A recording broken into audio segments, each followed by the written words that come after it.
And they also represent what the film is and how it's known to people. So that we did our best to bring them to the audience as clearly and as high fidelity as possible now. The whole company is based on the philosophy that sound is 50% of the experience. And one of the things that I'm most proud of is the work that both Gary and Ben have done in the remastering of the soundtrack, because the original mix was so complex, so good, but there was no technology to actually hear it. And one of the things that George has spent an enormous amount of money trying to develop is a THX system in which allows theaters to present films in the way in which filmmakers actually make them.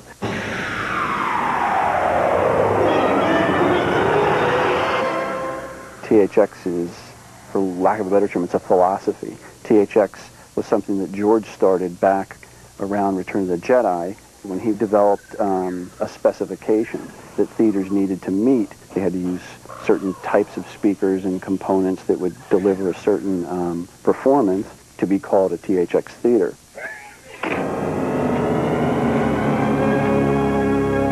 And for us, it's a plus, because you work, hours on end and doing these little nuances, and if it goes out into a theater that can't reproduce it, that the audience won't hear those tiny little things we've done.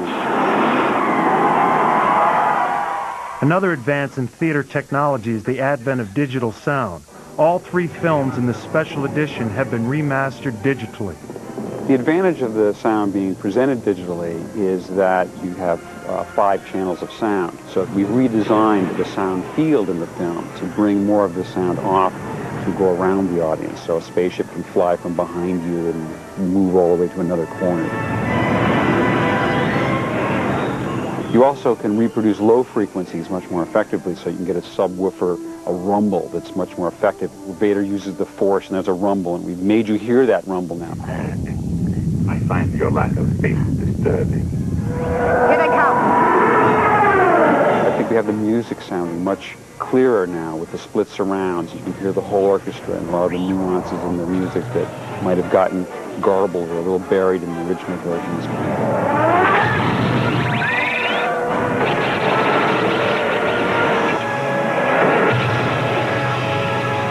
When we come back, a look at the trilogy's special effects and a few new surprises as well. 20 years ago, George Lucas' mythical vision of a futuristic past was limited by many challenges, the most daunting of which was technology. All that's changed now.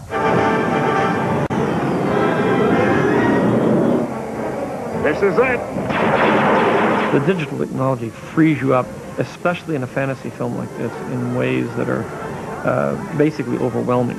You could think of things, and you can write things in science fiction and fantasy, but it's very hard to make that literal.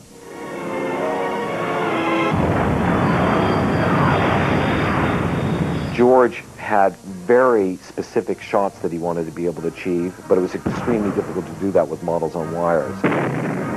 It was impossible then with motion capture to actually get really quick pans. They had to be separate shots. The models couldn't fly directly over the head of the camera without seeing how that it was shaky. And so although for us, when we first saw it, it was still powerful, it was still big, he never got visually the dynamic shots that he actually wanted to get. So we've redone those.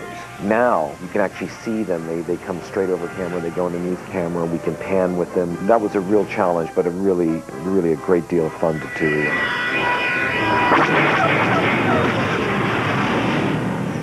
Mos Eisley Spaceport. You will never find a more wretched hive of scum and villainy. We must be cautious. And Mos Eisley was one of the scenes that actually prompted this whole adventure of redoing the movie. I couldn't make it into this bustling spaceport that it was supposed to be. It looked like a little tiny town because I only had like a half a street to shoot on and no real special effects or matte paints to work with. So I've added a few scenes, and at the same time I've taken a lot of the special effects shots that weren't really as good as I'd hoped they would be because they were sort of prototype technology. And I've been able to improve them and just add that little difference, which is, for me, what makes the shot special. There's been some attempts we've been making just to see how far we can push sort of the digital backlot idea, that we can do more and more work with synthetic sets. and we're refining the technology to make, characters and creatures look more realistic than they have before. The idea of digital backlot is best exemplified by Mose Eisley. Miniatures and blue screen actors are photographed separately, then digitally removed from their surroundings. They are then composited to the photographed miniature. Through computer graphics, elements such as this speeder bike are created and added to the composite, along with other digital elements like Luke's land speeder and the Ronto creature. These Jawas atop the creature put the final touches on the scene.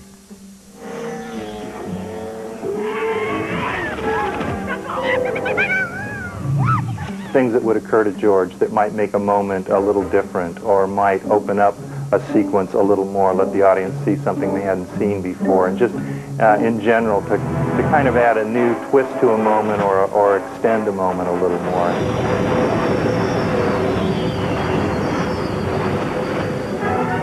Those shots tended to be the ones that required a new shot from scratch, like the arrival at Mos Eisley and the Falcon's arrival in Cloud City and opening up the singing number in Return of the Jedi.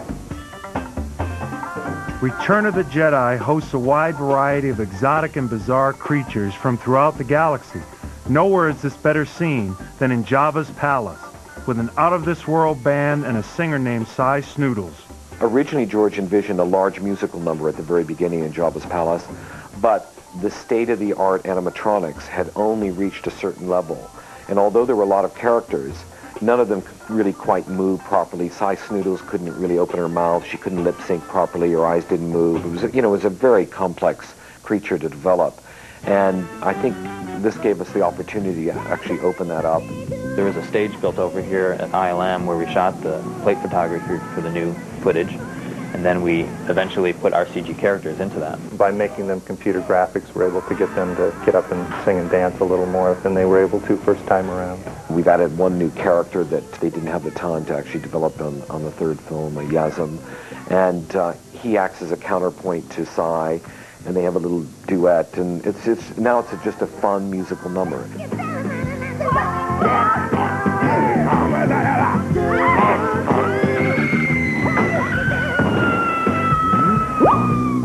Another character receiving a digital makeover was mentioned but mysteriously absent from the first film. Jabba the Hutt made his debut in Return of the Jedi as a massive mechanical slug requiring 6 operators. Slated to appear in the first film, scenes were shot with a stand-in actor for Jabba. The plan was to replace him in post-production with a stop-motion puppet. The Jabba the Hutt scene with Han Solo, part of it was that we ran out of time. Part of it was that ILM had so much pressure on them to do so many shots in such a limited amount of time. It became apparent very early on there was no way to put a big stop-motion special effects sequence in the middle of the movie. It was a scene that didn't need to be in the film if only the first film was going to be completed. And of course, he had no idea that the film would be successful, so that he would be allowed to finish the second and third chapter of the film. So once he was able to do it, then it became an important scene to put back because it was an introduction to Jabba. Solo! Right here, Jabba. Been waiting for you. Have you not? You didn't think I was going to run, did you?